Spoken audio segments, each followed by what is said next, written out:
Growing a beard, wearing a veil or accidentally visiting a foreign website were among the justifications for sending Uyghurs to China's notorious detention camps, according to a leaked database, casting doubt on Beijing's claim to be conducting a re-education campaign to root out extremism. The newly revealed database, known as the Caracas list after the county where it was compiled, comprises 137 pages and exposes in detail the main reasons for the detention of more than 300 people on the edge of Xinjiang's Taklamakan Desert.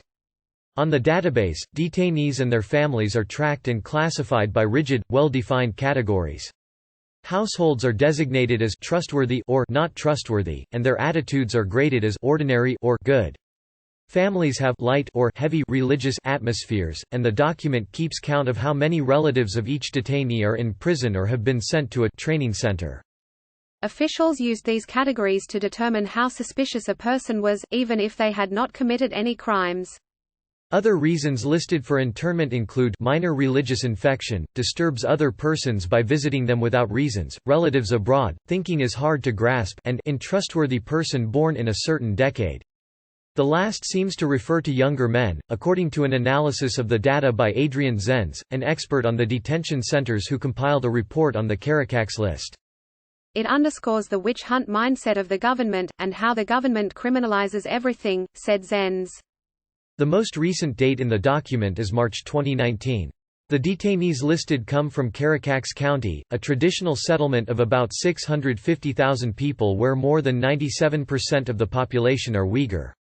The list was corroborated through interviews with former Caracas residents, Chinese identity verification tools, and other lists and documents seen by the Associated Press. The database indicates much of the information is collected by teams of cadres stationed at mosques, sent to visit homes and posted in communities.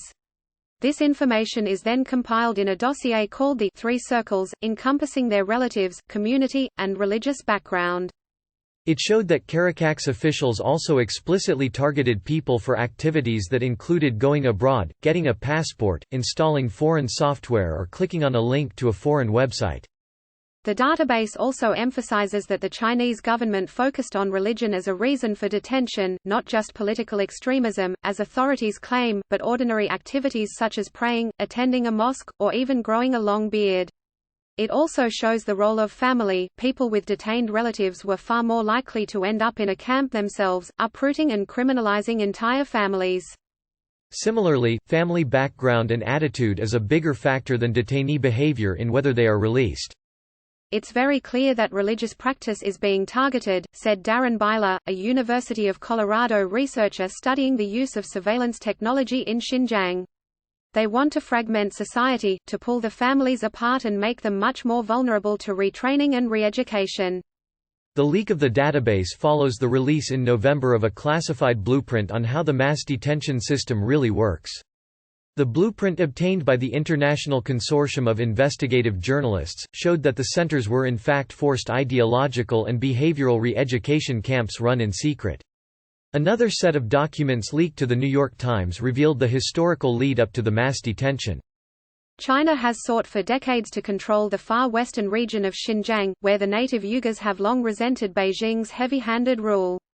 After militants set off bombs at a train station in Xinjiang's capital in 2014, President Xi Jinping launched a so-called People's War on Terror, transforming Xinjiang into a digital police state. The Xinjiang regional government did not respond to faxes sent by app requesting comment on the latest database leak. Asked whether Xinjiang was targeting religious people and their families, Foreign Ministry spokesman Geng Shuang said, "This kind of nonsense is not worth commenting on." Beijing has said before that the detention centers are for voluntary job training, and that it does not discriminate based on religion. Associated Press contributed to this report.